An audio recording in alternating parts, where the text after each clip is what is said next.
It's Oberlin College for the loss, and I take on Tucker Carlson on this episode of The Uprising. LibertyNation.com. They are the resistance, but we are the uprising. With Scott Cosenza. I felt this thrill going up my leg. There's not going to be a President Donald Trump. A president! Can you believe it? This is somebody who knows what's right and what's wrong. You know what podcasts are, by the way? Talk shows for people who cannot make it in talk radio. I just want to say to the men in this country, just shut up, do the right thing for a change. I think possibly that's the most unattractive form in which prejudice can be met in this country, is the rage of the entitled. Welcome back to The Uprising, a podcast of LibertyNation.com. This is Scott David Cosenza, your host. And thank you so much for joining us again this week. We'll say right at the outset, the sad news is that Joe Biden for president correspondent to The Uprising and its immediate past co-host Tim Donner will not be joining us for today's program. He has been allowed to vacate and recreate, and we wish him well in that endeavor. So we will have to push on through. I thought we could do a week with no reporting on who may be the Democrat nominee for president, if that's possible. And it is. There is much other news. Really one story out of Oberlin, Ohio that I want to just occupy most of the podcast with, but a couple minor asides first. And one of them is that we got a fun mention on a podcast that I think is really one of the first big podcasts out there ever. And it's like, you know, if Johnny Carson mentions your late night variety show on the Tonight Show, well, that's worthy of a mention. And they mentioned the uprising, the humble uprising, on the No Agenda show this week. Somebody at LibertyNation.com had the great idea of doing a podcast poll of the best conservative podcast or something like that. I know it wasn't me, sadly, who had that idea. It was either Lisa Donner probably or Mark Angelides. In any case, we did the poll, and No Agenda came out in third place, and they mentioned us on their podcast. I wanted to give you a little bit of an intro of their show to give you a kind of a feel for it. The hosts are John C. Dvorak, who's a longtime career Silicon Valley computer writer, and Adam Curry. Those of you who are fans of the original MTV lineup, that Adam Curry. So anyway, here's how they started their show. Adam Curry, John C. Dvorak. It's Sunday, June 9, 2019. This is your award-winning Gibbo Nation Media Assassination, episode 1145. This is No Agenda. Serving the knitting community for 11 years and broadcasting live from the frontier of Austin, Texas, capital of the Drone Star State. In the morning, everybody, I'm Adam Curry. And from northern Silicon Valley, where this podcast is number 3, I'm John C. Dvorak. It's Crackpot and Buzzkill. In the morning. Well, they reference their third place in the poll. They go through all the other choices, and as they do, they reach number 9. Now, I know many of you hardcore Uprising fans will be outraged at that performance in this poll, but let's just be grateful to be on the board as they are on No Agenda. Here they are mentioning us. Number 9 is part of the problem. I haven't heard that. Not familiar with it. Uprising, which is Liberty Nation's house podcast. That's okay. Well, the people who read Liberty Nation, I'm sure would be, hey, I'm just happy we're on a list. Yes, just happy to be on the list. And actually, so we're number 8. But it's interesting. Number 9 is part of the problem. And that's a podcast by Dave Smith, who's a comedian and libertarian commentator. And both with the No Agenda podcast and the Dave Smith Part of the Problem podcast, I will not listen to typically basically 2.5, 3 days before I record this show. And the reason why is because I find oftentimes their takes on things are compelling, or particularly interesting, and I don't want them to color my own impression of something. For the purposes of my work and the show, it's important that I arrive sort of independently, I think, at my analysis. That's the best take I'm going to be able to bring to the table. And if it's organically the same as another's, well, so be it. But I don't want to hear, their take on an issue and then feel like I need to either stay away or copy it. So copy it is exactly what I need to do right now. I listened to an episode of Dave Smith's Part of the Problem where he featured a number of Tucker Carlson clips where he was saying really like unhinged things about libertarians. And Tucker, I think, is done a great job at Fox, and he's the best of those hosts that I can think of any of the networks that does these political talk shows. He's willing to have people come on that vehemently disagree with him and have the best of those people come on to mix it up and get into ideas. And it's one of these things where when somebody says something and like you feel like they're really too smart to believe what they're saying, right? They know this is not true. So is there some other sort of ulterior motive here, or what is it? But one of the reasons why I sort of wanted to segue into this is both the No Agenda podcast, which was the third ranked, and the Dan Bongino podcast, which got number 1 in our poll, talked about Liberty Nation as a libertarian publication. Well, I'm a libertarian. I make no bones about it. There are other libertarians or libertarian-ish writers on site. But we talked about, initially we used this word conservatarian news and analysis, a sort of place where conservatives and libertarians sort of meet. I mean, if you're in favor of smaller government, can you find any ally on the left? I mean, the right wing has fewer than libertarian circles, but there seem to be some there. In any case, Tucker tees off on libertarians, and he's so wrong, it just seems like he's too smart. So let's get right into it. This is Tucker from last week in a segment where he went on about how Elizabeth Warren sounded like Donald Trump at his best, and he used that occasion to go crazy on libertarians. Republicans in Congress can't promise to protect American industries. They wouldn't dare to do that. It might violate some principle of Austrian economics. It might make the Koch brothers mad. It might alienate the libertarian ideologues who, to this day, fund most Republican campaigns. The idea that, to the last point, first, the idea that libertarian ideologues are funding most Republican campaigns, it just doesn't pass the laugh test.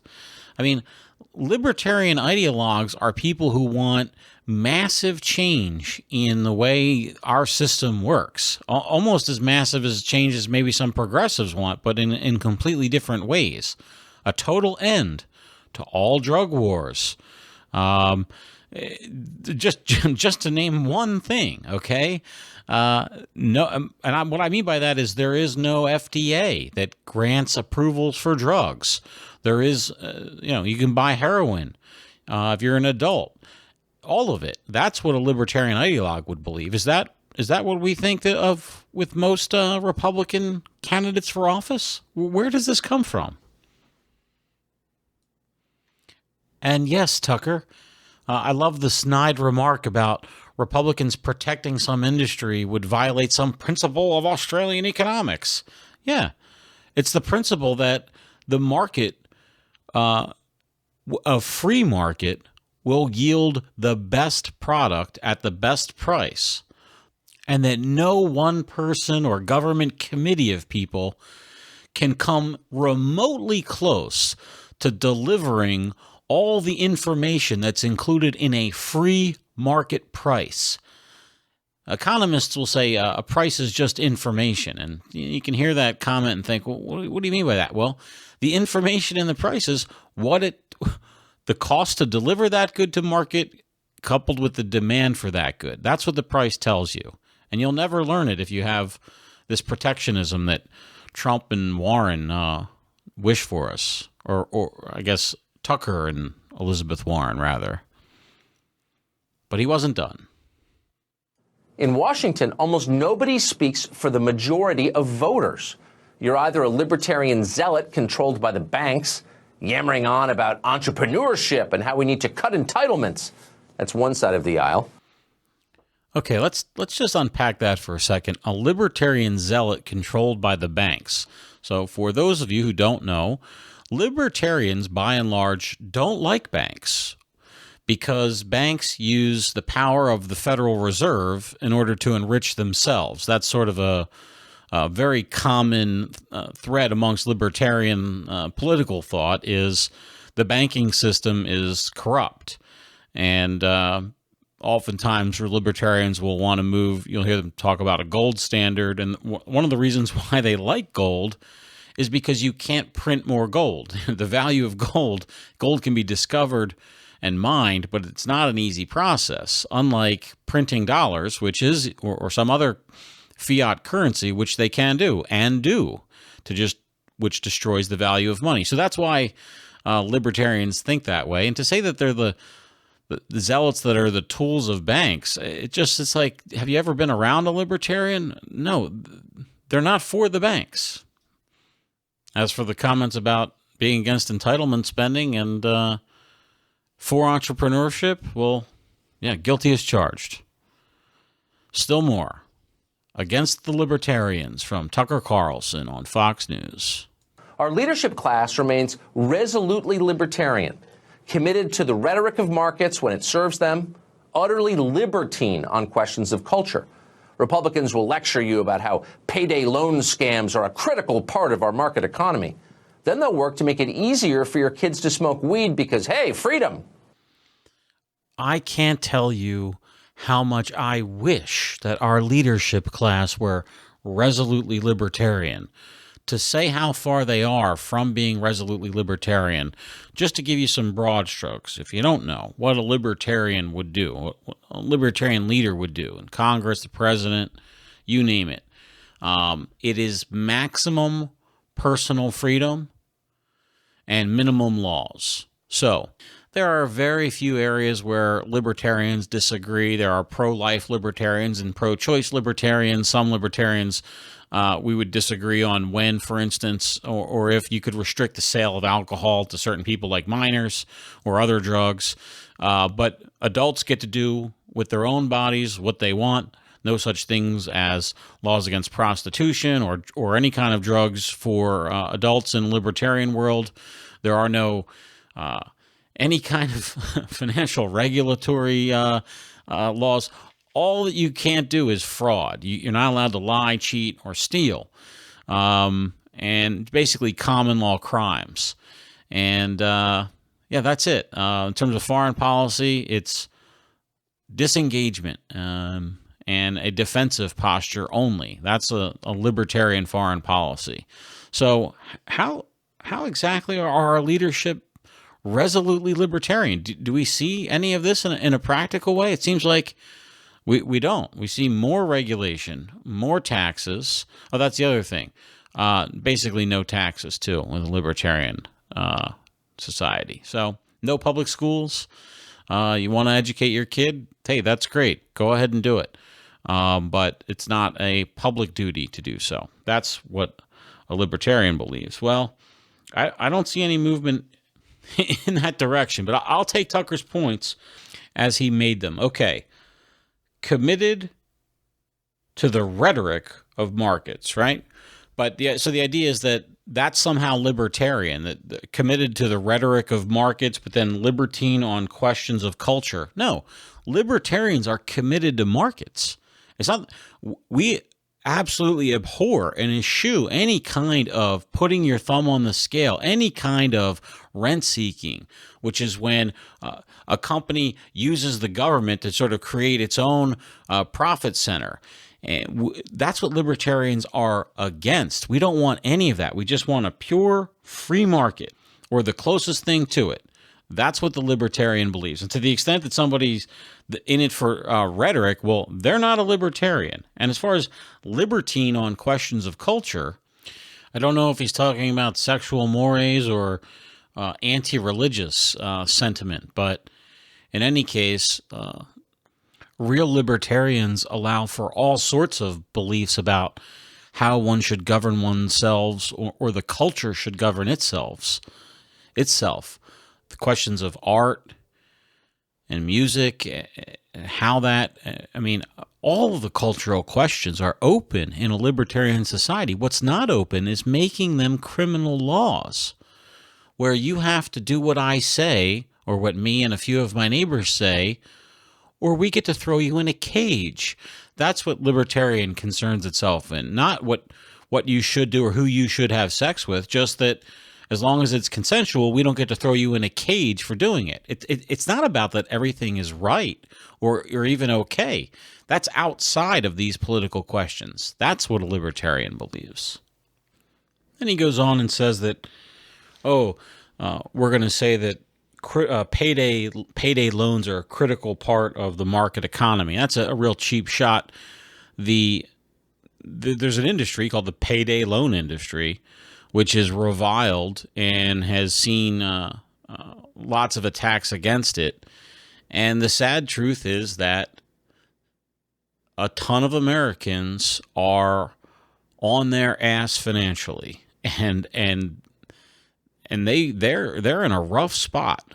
And payday loans help them get out of that, the worst of those spots at times, or at least it's their perception that they will. If you want to say that the incredibly high interest rates that payday lenders are able to charge in some jurisdictions is usury and not to the benefit of the borrower, I would say to you, and the libertarian answer for this is, well, we may think we know what's in the best interests of the borrower. We are not the borrower, and adults must be able to make their own decisions for what is best for them, as long as the lender isn't engaging in fraud. So if it's, they say it's a X% interest rate, but really they're concealing some provision that'll trigger a bump and blah, blah, blah, fine. That's, in libertarian world, fine to make illegal and should be illegal. But just charging an exorbitant, or what we may think is an exorbitant interest rate on these payday loans is not or should not be illegal. And let's recall, the reason why these rates are so exorbitant is because these borrowers can't borrow at lesser rates. They don't have access to cheaper credit, whether it's because of a lack of a credit history or a poor credit history or who knows what. They don't have it, and they want to borrow this money. So you're going to tell them the deal's no good for them? And that's what libertarianism is against. You saying that you know better than they do what's best for them. We say it's a humbling experience to be a libertarian. I don't know what's best for that person, even though I may think you shouldn't borrow money at that excessive interest rate.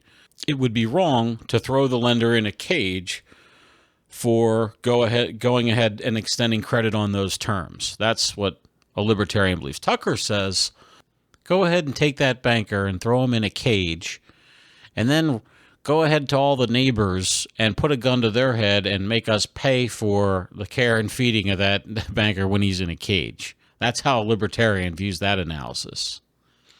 Well, I don't know what libertarian stuck in his craw, but then he says that we make it easier for your kids to smoke weed. Well, I would say that he may be right about this one in terms of that's where things are headed with political leaders, although they're not the leaders in this marijuana legalization movement. They're the followers. All but one, I think, of the states that is legalized has done so on the initiative or referendum. So it's not like we have any kind of mass political leadership. They've been dragged kicking and screaming, or more likely, they're like little timid birds. We have the ones that have supported legalization, but they didn't have the political courage to do anything about it until they were forced to. So that's more what we're seeing here. And I would say to Tucker Carlson, your kids were always going to be fine if they got caught smoking weed, because you would get them lawyered up in a hot second. And the Montgomery County Police, where you live, don't hassle rich white kids with a little bit of weed in their pocket.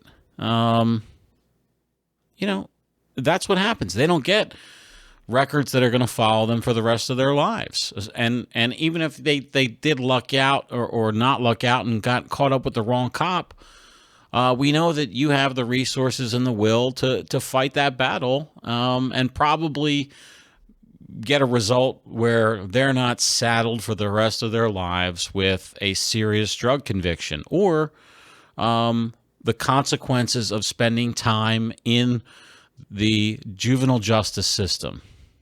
That's the truth of it. And there are so many Americans for whom that's not true.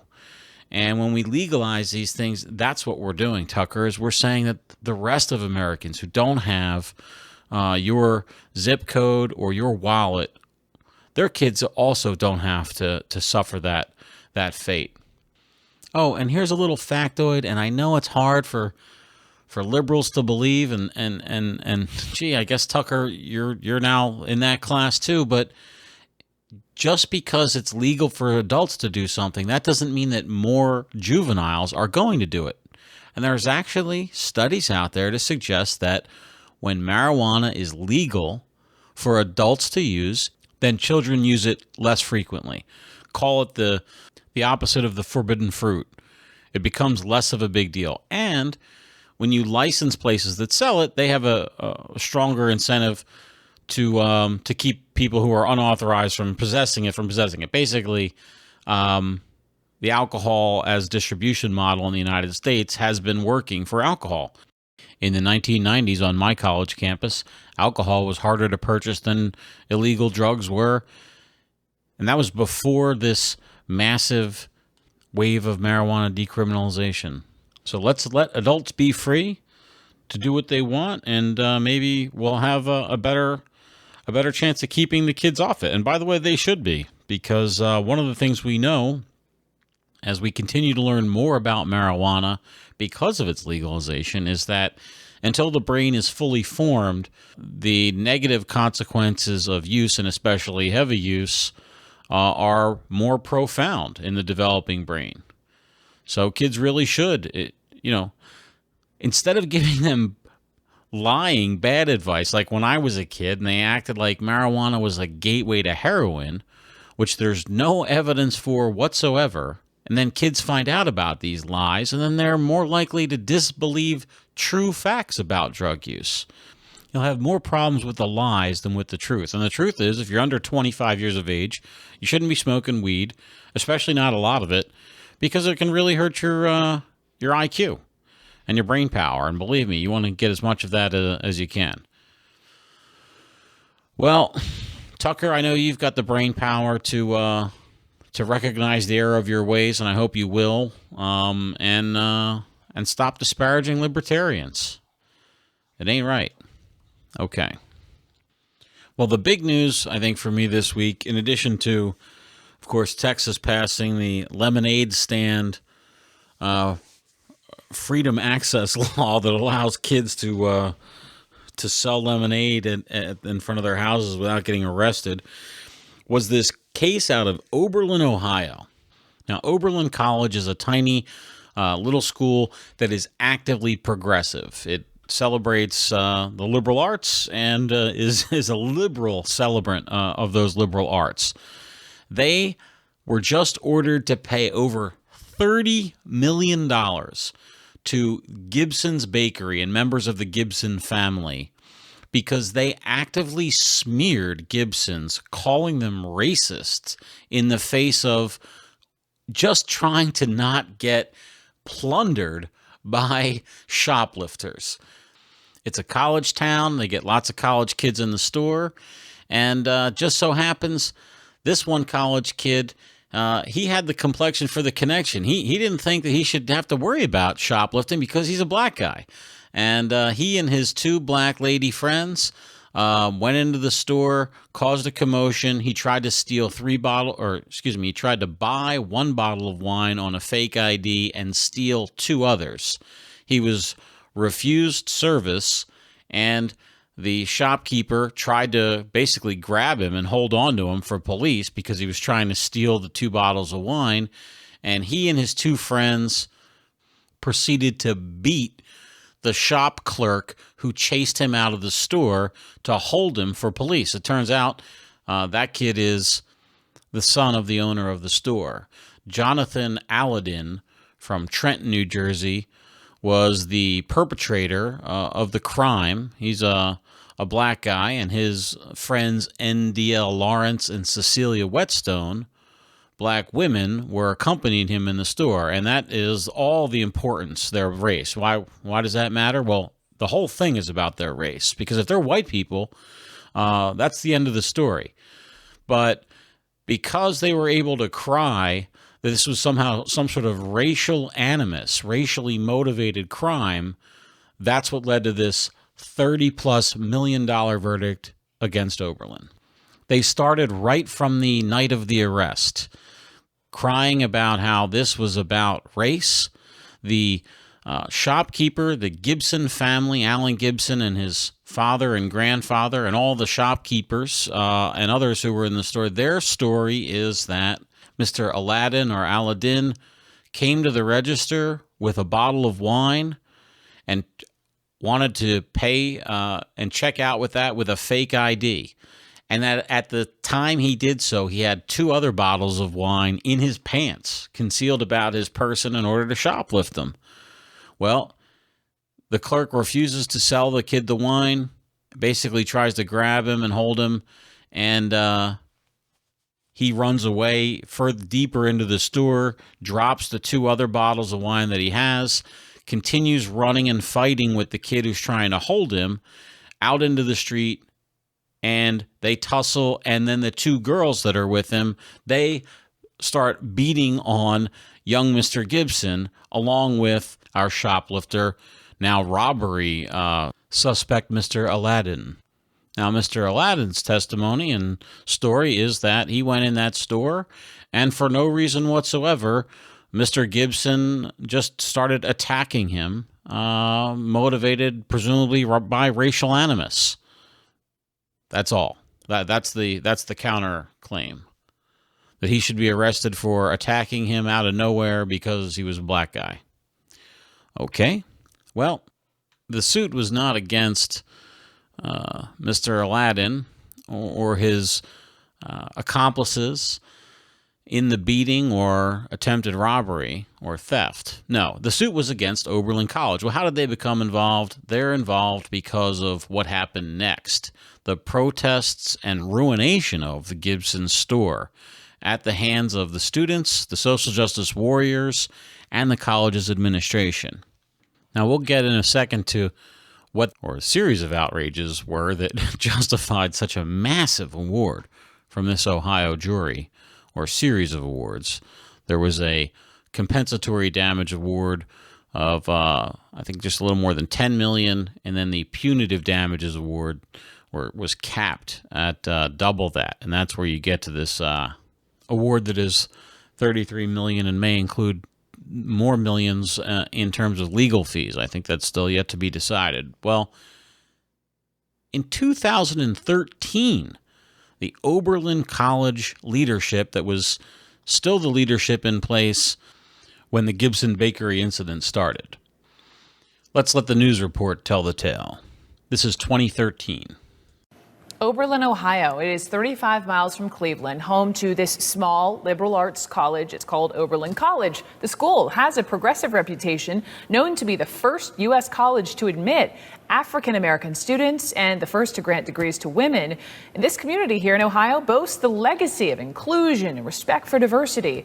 But that is far from what students here have been feeling in the wake of 15 hate-related events in the past month targeting African-Americans and gays. They include a sign proclaiming whites only, a swastika drawn on a building, reports of someone wearing KKK robing. But the most recent event, that was the last straw.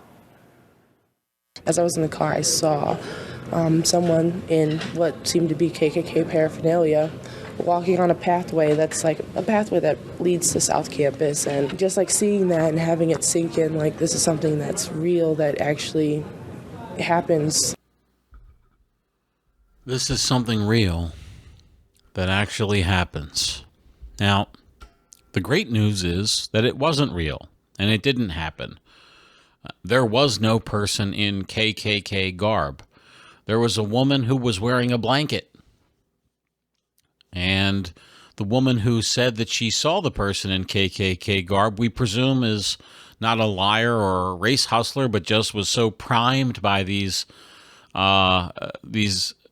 many events of racist reporting, and also, of course, the virtue of being somebody who is surviving the witnessing of such an event provides a sort of psychosomatic or psychological benefit that, fine. Her boyfriend, who was with her at the time, by the way, did not report seeing any KKK person. And again, there was none there. But those other racist incidents that were reported did in fact happen. The swastikas being drawn and the other threatening racist messages, they did happen. But here's the thing. They weren't perpetrated by racists in order to threaten or intimidate or whatever. They were in fact perpetrated by ultra-liberal left-wing students in order to generate a reaction. They were Obama campaigners and hoaxers. Okay, fair enough. What's the big deal?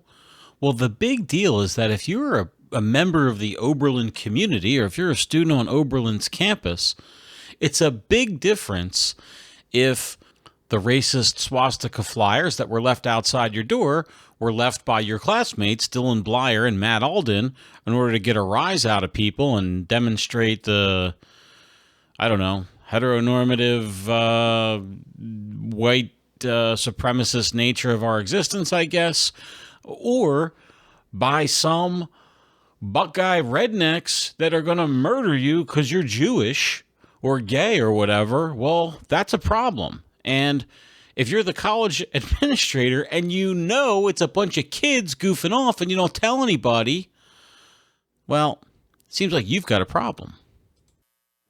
Classes were canceled yesterday. Instead, students got together for campus-wide demonstrations of solidarity. I want to bring in the president of Oberlin College. He is Marvin Krislov, joins me now from campus. Sir, welcome to you.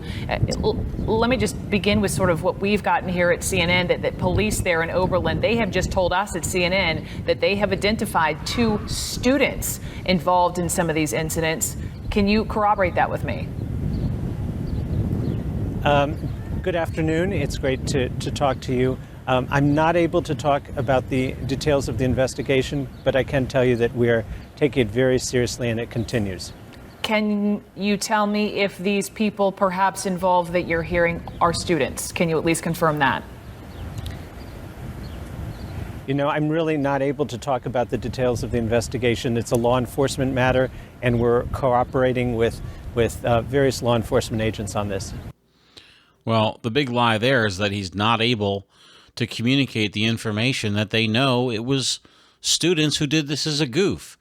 They knew it, and they absolutely could communicate that information. I think they have a moral duty to do so, to let people know. I mean, the Klan is a terrorist organization.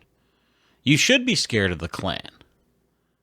And if they know there's no Klan presence, if they know it's just some kids, some leftist, anti-racist activist kids who, through some crazy backwards way of thinking, think this is okay, don't you have a duty? University President Marvin Krislov, or at least immediate past university president, he's been replaced by a woman of color, by the way. They've got some progress going on out there, to be sure. Well, no, he doesn't have that duty as far as he's concerned. It behooves him to maybe he shares the same principles that the people who ginned up the swastikas. It's all good if it raises awareness. Well, that's what has led us to this verdict. It was a couple days before Donald Trump won his presidency that this shoplifting arrest took place. Now that timing becomes important because many people believe that the Trump presidency, and you have to remember sort of how things were in the sort of immediate reaction to it from so many on the left who were really disillusioned by that. They didn't think it was something that could even be possible. that the protests just sort of really swept up that energy, and it became that energy fed it. But 2 days before the Trump won, Mr. Aladdin was arrested. Here's the junior Jussie Smollett crying out for his mama too, in the face of his no doubt unjustified arrest for shoplifting some wine. Can you tell me anything that's going on?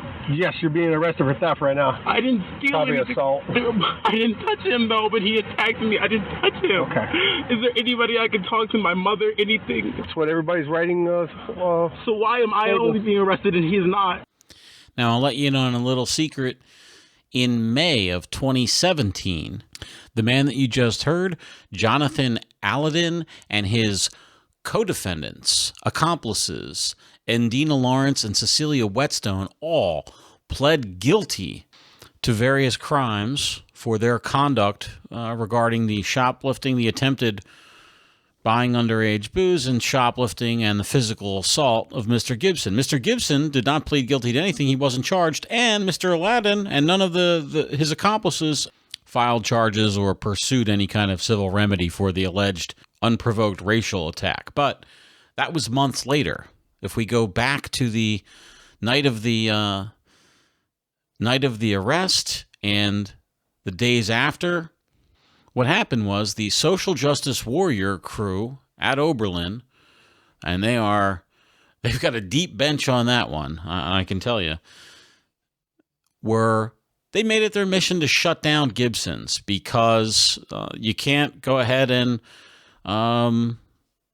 prosecute black people if they shoplift from your store because they're black. That's basically the reason why. Or that if anybody says that they're were put upon or arrested or acted upon by reason of racial animus, that doesn't deserve any kind of investigation. It's just to be taken at face value, and that's what they did. But the problem was that it wasn't just these crazy students who did it, but the administration themselves. And as we see from the example in 2013, that's why I wanted to play that for you, so you can see how Marvin Krislov and his crew, how they are about race matters.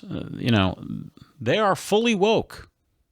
And what they did was sort of a parade of horribles against Gibson's. One of the worst things was a flyer that they circulated.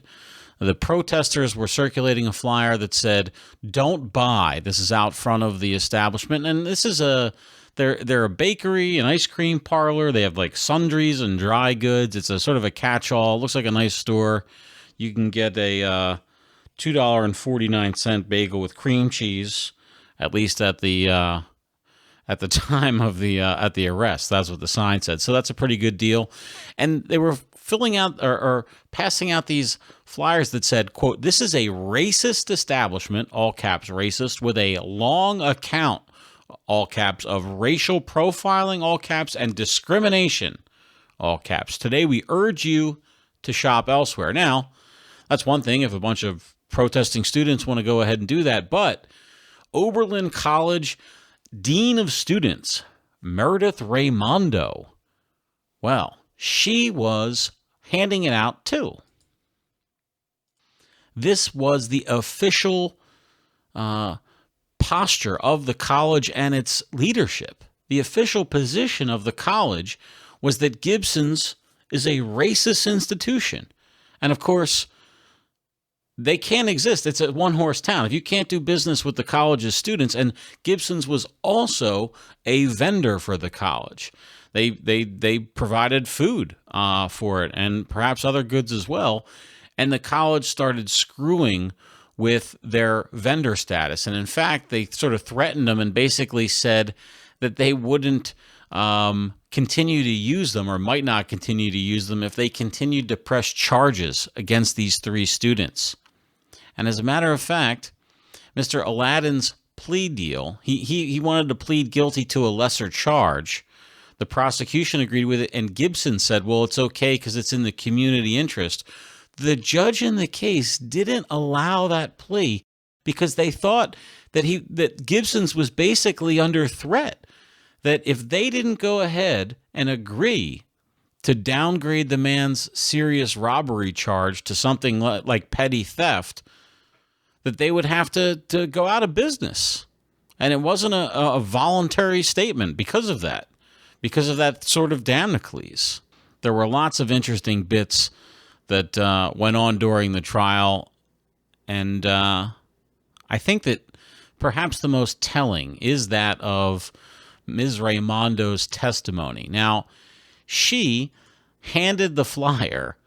She was passing out the flyers. If she didn't pass them out and it was just students, we wouldn't have this case. But it's because of the college leadership and what they did to disparage Gibsons. That's why we have the case. So it's important that she was one of the people who were passing out the flyers. Well, a man called Jason Hawk, who's editor for the Oberlin News Tribune, testified that he attended the November 10 protest and that Meredith Raimondo gave him a flyer when he asked what the protest was about. Quote, "She argued we didn't have the right to take photos of the protest." He wrote in his initial story that the flyer that said, quote, "This is a racist establishment with a long account of racial profiling and discrimination" was, quote, "literature provided by the Oberlin College Dean of Students, Meredith Raimondo, who stood with the crowd." Now, the school did not like that description of the event in the local newspaper. And Oberlin College's director of media relations sent Hawk an email asking him to retract it, the detail that the literature was provided by Raimondo, and instead that it was provided by student organizers. Hawk replies, "Sorry, not true. She handed me the literature." And we know from discovery that when the director of media relations asked Raimondo, she emailed back, "He's a liar." Well, that wasn't in court. Now she's under oath. What does she say during the trial? Oh, she says, "I did give him the flyer." Yeah, once the oath is administered and the penalty for perjury attaches, the story changes. And so she did. And so that, combined with her statements and others of the president, that's what yielded this $30+ million judgment. You know, some of the other just wacky details of the case. The college spent $65,000 on an economist to do maybe economist is not fancy enough a name for whatever this guy's title is, but he gets $65,000 to do an economic study of the value of Gibson, the business that has supported multiple generations of this family. It's from the 1800s it's been open, and he says the whole store is worth $35,000. Just a real outrage. This is what Mr. Gibson says the problem is. You know, this whole thing is just there's so much stuff going through our store right now. Yeah. The students, I cannot believe, I just don't know how to get control of it. Really. I mean, it's nonstop. Yeah. All the poor man wants is to get control over the theft at his store at the hands of these entitled Oberlin kids. And he can't do it. He can't do it without being labeled a Nazi for just wanting to not have his stuff be stolen and be able to engage in his business. I really hope that the significant damage award, it is a huge endowment that Oberlin has, I think over $1 billion, but still, this much has to hurt. They've got to get some nasty alumni letters, I imagine, and hopefully these people will start losing their jobs. The more woke among them, and administrators or boards of governances for these schools will say, we do not want social justice warrior woke people leading our schools. We want sane leadership. But in spite of this verdict, I have to say I haven't been left hopeful by this case because of another video that I saw while looking for some of the original content of the arrest itself that I could try to determine what I thought of the goings-on. And this was recorded by a local woman of color, a millennial who's in Oberlin, and she posted this to her YouTube account. I've been going to the store for years or whatnot, and now I find out that they might be a racist institution. Hopefully they're not, but at the same time, a lot of people are saying that they've been profiled, and you really have to wonder. But it's kick-ass that people are protesting in the town. Like, oh my gosh, it was beautiful. It gave me chills. It gave me chills. Now, this is a young woman who's been going to that very store for years and has no racial complaint, no complaint whatsoever that she's been maligned or treated differently on the basis of her race. But yet, one person says so, and it blows up on social media, and she's now questioning, think about that, years and years of her own personal actual data collection as to whether or not these people treat other people inappropriately on the basis of race, are willing to throw that all out. And how great is it that there's a protest on? That's sexy and fun, isn't it? Well, sorry to let you off on a sad note. Here's a good one. We'll be back at you next week with more Uprising. Please like, comment, subscribe. Go to LibertyNation.com 24/7 for all your conservatarian, that's conservative and libertarian news and analysis. Thanks so much for listening. Ciao.